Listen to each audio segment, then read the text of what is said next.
আসসালামু আলাইকুম। Hello friends, welcome back to my channel. আজ আপনাদের সাথে শেয়ার করছি মুচমুচে মুরগি ভাজা। খেতে দারুণ মজা। তো আমি একটি ভেঙে দেখাচ্ছি। দেখুন ভিতরে কতটা সিদ্ধ হয়ে গেছে। ঠান্ডা হলে আরও মচমচে হবে খেতে। তাহলে চলুন দেখা যাক রেসিপিটা কিভাবে তৈরি করছি। মুচমুচে মুরগি তৈরিতে কি কি উপকরণ লাগছে: ময়দা 1 কাপ, বেসন 3 টেবিল চামচ, কর্নফ্লাওয়ার 2 টেবিল চামচ, মরিচ বাটা 1 চা চামচ, আদা বাটা 1 চা চামচ, রসুন বাটা 1 চা চামচ, গোলমরিচ গুঁড়ো 1/2 চা চামচ, গরম মশলা গুঁড়ো 1 চা চামচ, হলুদ গুঁড়া 1 চা চামচ, লবণ স্বাদ মতো, লেবুর রস সামান্য পরিমাণ।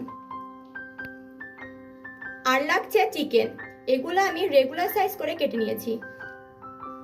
চলে আসছি প্রথম স্টেপে। এবার মাংসের ভিতরে দিয়ে দিচ্ছি লেবুর রস, মরিচ বাটা, আদা বাটা, রসুন বাটা ও সামান্য পরিমাণে লবণ দিচ্ছি। এখন সামান্য পরিমাণে লবণটা অ্যাড করছি, যেহেতু পরে আবার লবণটা লাগবে। এবার ভালোভাবে ম্যারিনেশন করে নিচ্ছি।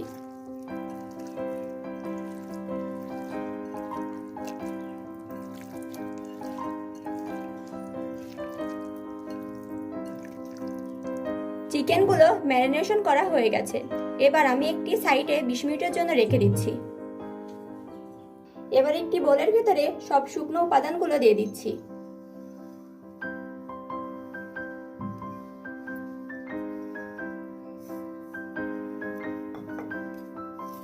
আমি এখানেও আবার লবণ অ্যাড করছি। এখন এই শুকনো উপাদানগুলো মিক্স করে নিচ্ছি।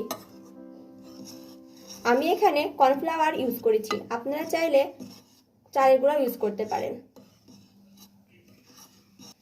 কর্নফ্লাওয়ার বা চালের গুঁড়া দিলে মচমচে ভাবটা চলে আসে।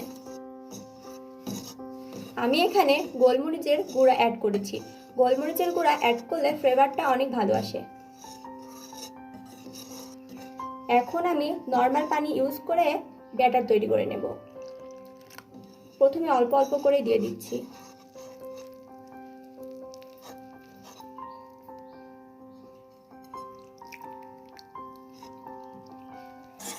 ব্যাটারটা বেশি পাতলা হবে না, আমি ঘন করে ব্যাটারটা তৈরি করে নিচ্ছি। আর এই ব্যাটারটি তৈরি করতে আমার 1 কাপ পানি লেগেছে। খুব ভালোভাবে ব্যাটারটি তৈরি করতে হবে, যেন গুটি গুটি ভাবটি না থাকে। এই জন্য খুব ভালোভাবে ব্যাটারটি মিশিয়ে নিচ্ছি।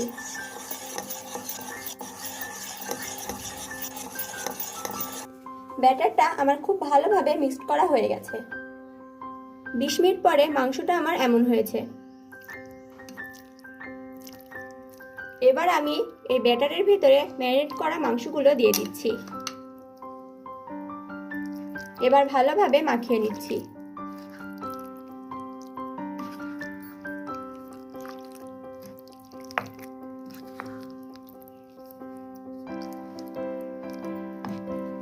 চিকেনগুলো খুব ভালোভাবে মাখানো হয়ে গেলে 3 ঘন্টার জন্য নর্মাল ফ্রিজে রেখে দেব। আপনারাও চেষ্টা করবেন 3 ঘন্টা রেখে দিতে। 3 ঘন্টা রেখে দিলে দেখতেও সুন্দর হবে, আবার খেতেও দারুণ লাগবে। সময় স্বল্পতার কারণে আপনারা 2 ঘন্টাও রাখতে পারবেন, তবে চেষ্টা করবেন 3 ঘন্টা রাখার জন্য। চিকেনগুলো খুব ভালোভাবে মাখানো হয়ে গেছে। এবার আমি ফ্রিজে রেখে দেব। ফিরে এলাম 3 ঘন্টা পর। এখন আমি চিকেনগুলো ডুবো তেলে ভেজে নেব। এখন আমি চিকেনগুলো গরম তেলে দিয়ে দিচ্ছি।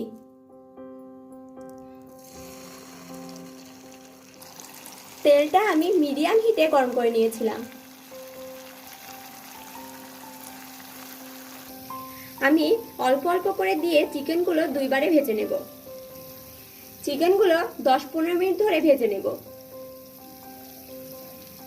চুলার আঁচটা প্রথমে হাই হিটে থাকলেও পরে কিন্তু মিডিয়াম হিটে দিয়ে দিতে হবে।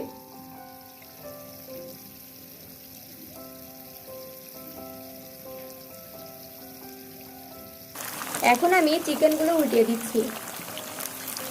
আপনারা যারা যারা আমাদের চ্যানেলটি সাবস্ক্রাইব করেছেন তাদেরকে জানাচ্ছি অসংখ্য ধন্যবাদ। আর যারা এখনও আমাদের চ্যানেলটি সাবস্ক্রাইব করেনি, প্লিজ আমাদের চ্যানেলটি সাবস্ক্রাইব করে আমাদের পাশে থাকবেন। চিকেনের কালারটা যার যেমন পছন্দ সে সেমনই করতে পারেন। আমি আরেকটু কালার আসা পর্যন্ত অপেক্ষা করব। চিকেনগুলো ভাজা হয়ে গেছে, এখন আমি তুলে নিচ্ছি।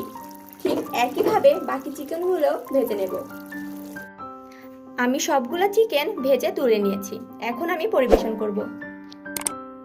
রেসিপিটা কেমন হয়েছে তা অবশ্যই কমেন্টের মাধ্যমে জানিয়ে দিবেন। আল্লাহ হাফেজ।